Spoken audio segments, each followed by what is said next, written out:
La historia de los computadores. Hola, soy el exterminador, y les voy a presentar la historia completa de los computadores. Más vale que la vean, o si no, los extermino, ok. Empecemos. ¿Consideraría usted que puede fabricarse una computadora utilizando solamente piedras, o engranajes de metal?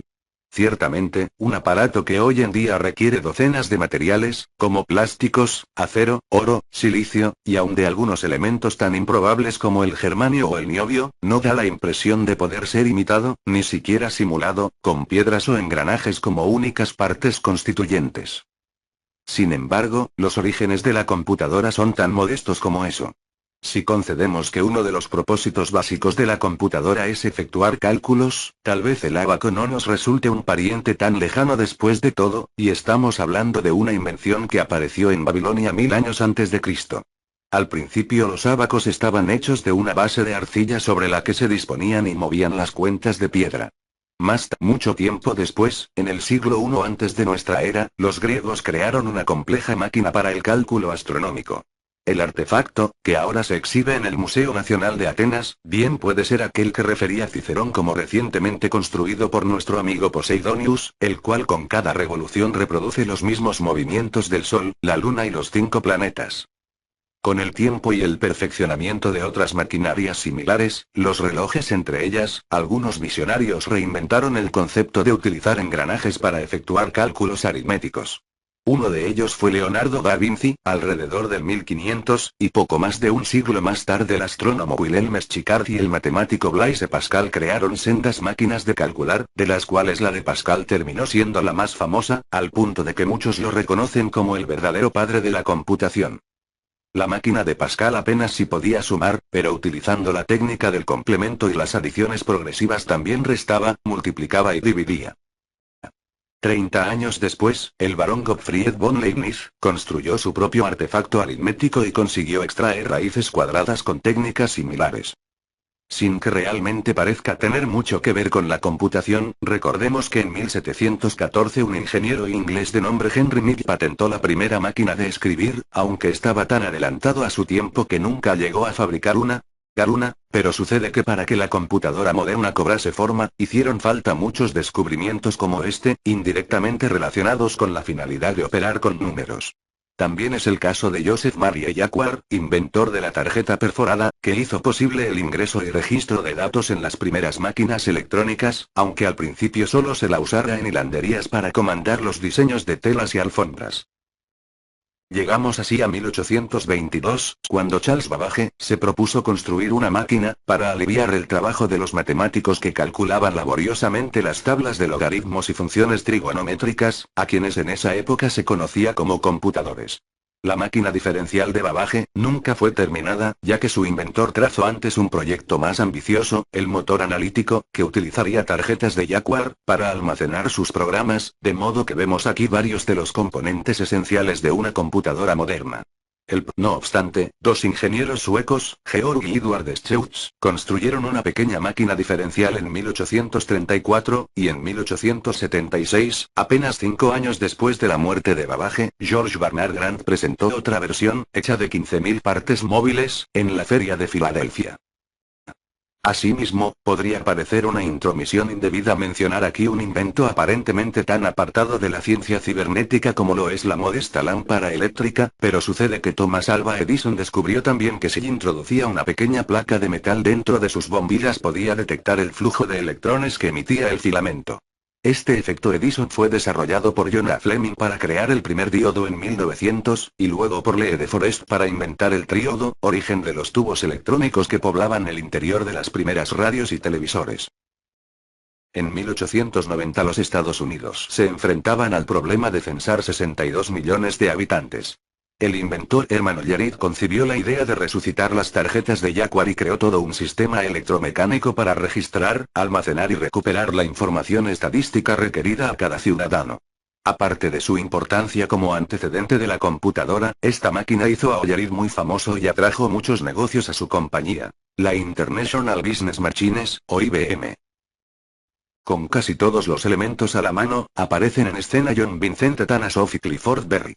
Atanasov fue un físico y matemático a quien se atribuye la primera computadora electrónica funcional, con memoria y tarjetas perforadas, pero los historiadores no se ponen de acuerdo sobre si su invento realmente existió completo, o si solo se limitó a algunas experiencias aisladas. Ese mismo año dos empleados de la IBM crearon la Harvard Mark I, un engendro de 750.000 partes entre interruptores, levas y relés, que pesaba más de 5 toneladas y operaba con números de 23 dígitos.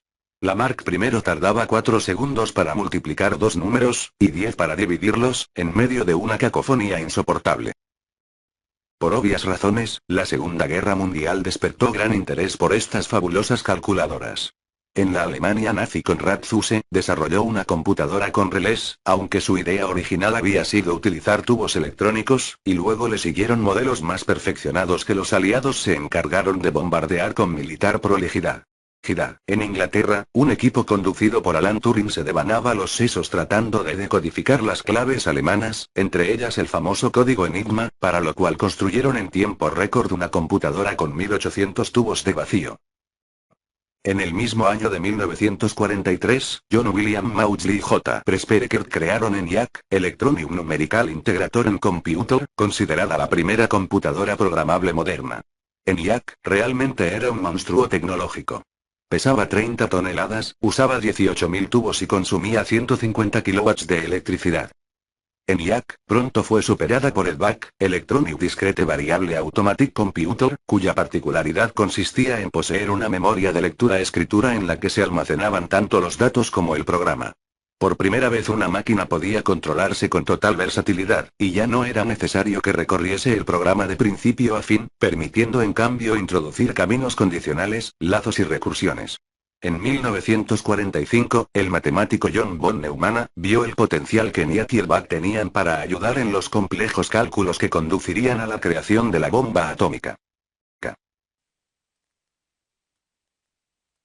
Aunque ya en 1926 se había aprobado una patente a nombre de un tal Julius Edgar Lilienfeld que describía un sistema de amplificación electrónica basado en semiconductores, fue recién en la Navidad de 1947 que William Shockley, Walter Brattain y John Bardeen construyeron el primer transistor de germanio, dando un gran paso hacia el reemplazo de la tecnología del tubo de vacío y aliviando notablemente el consumo de energía de las computadoras. En 1958, el suizo Gino Erni inventa el proceso planar para construir transistores utilizando un método litográfico. En el mismo año, Jack Kirby, de la Texas Instruments, produce el primer circuito integrado. 4 años más tarde, la IBM produjo su versión 610 AutoPoint Computer, a la que se presentó como la primera computadora personal. En 1964, Douglas Engelbart inventa el Ubiquo Mouse, ese ratoncito de larga cola, que nos permite interactuar tan cómoda y rápidamente con nuestra computadora. Pasaron 4 años hasta que el ratón fue formalmente presentado en sociedad, y ya nunca nos abandonó. El único mercado realmente popular, para los circuitos integrados de Kirby, era el de las calculadoras electrónicas de escritorio, muy en boga en esos tiempos, y fue entonces que un fabricante de circuitos integrados especializados, John Off, adivinó que se ahorraría mucho tiempo creando uno que fuese programable. El resultado fue el 4004, el primer microprocesador, que en realidad era parte de un sistema de 4 componentes. El 4004, propiamente dicho, una memoria ROM de 256 bytes, una RAM de 32 y un registro de desplazamiento de 10 bits. Pese a eso el 4004 no fue un éxito comercial, e hizo falta que Intel fabricara el 8008, la versión de 8 bits de su predecesor, para que apareciese la primera computadora verdaderamente personal, la francesa Mecral. El éxito de enero de 1975 fue la mítica Altair 8800, todavía basada en el microprocesador 8080. 1975 fue uno de esos años, porque mientras la primera versión de Altair hacía estragos en el mercado, dos adolescentes, Bill Gates y Paul Allen, fundaban Microsoft y creaban el BASIC 2.0 para el modelo de Altair, que llegó a las vidrieras en julio. El BASIC 2.0 fue el primer lenguaje de alto nivel realmente útil para las computadoras personales. En marzo de 1976, Steve Wozniak y Steve Jobs crean la Apple I sobre el 6502, y basados en un gran éxito de ventas pronto lanzan la Apple II, a la que muchos consideran la primera computadora personal moderna. Por contar con casi todos los elementos que hoy apreciamos en nuestras máquinas, en especial el teclado y el monitor a color. Y así llegamos a 1981, cuando IBM, otra vez, produce la primera PC, que por $1565 brindaba al usuario la sensación de estar al mando de una máquina realmente poderosa. Y lo fue más por su sistema operativo, el MS-210, creado por Bill Gates y su compañía Microsoft, que gracias a subirse al tren de IBM se transformó prácticamente en el estándar universal. Por último, la invención que verdaderamente revolucionó al mundo de la informática es sin duda Internet. Sabido es que se originó en la ARPANET, una red para uso militar producto de la Guerra Fría, que en 1969 estaba en su apogeo. La ARPANET original conectaba entre sí a 4 computadoras. Una Omeiweg DDP-516, una SDS 940, una IBM 360, 75 y una DEC PDP-10. A medida que la red se expandía surgieron graves problemas de compatibilidad, lo cual hizo necesario idear un nuevo protocolo de transmisión de datos, el TCP, en 1982. Antes que eso sucediera nació el email, 1971, luego el Telnet, 1972, y finalmente el FTP para transferencia de archivos de una máquina a otra, en 1973. ARPANET fue cerrada en 1990. Para entonces había sido invadida y superada por otras configuraciones, la más exitosa de las cuales fue INSFNet, la red de la National Science Foundation, que primero incorporó a las 5 supercomputadoras en existencia en los Estados Unidos y luego a las principales universidades. Sobre esta red se expandió Internet.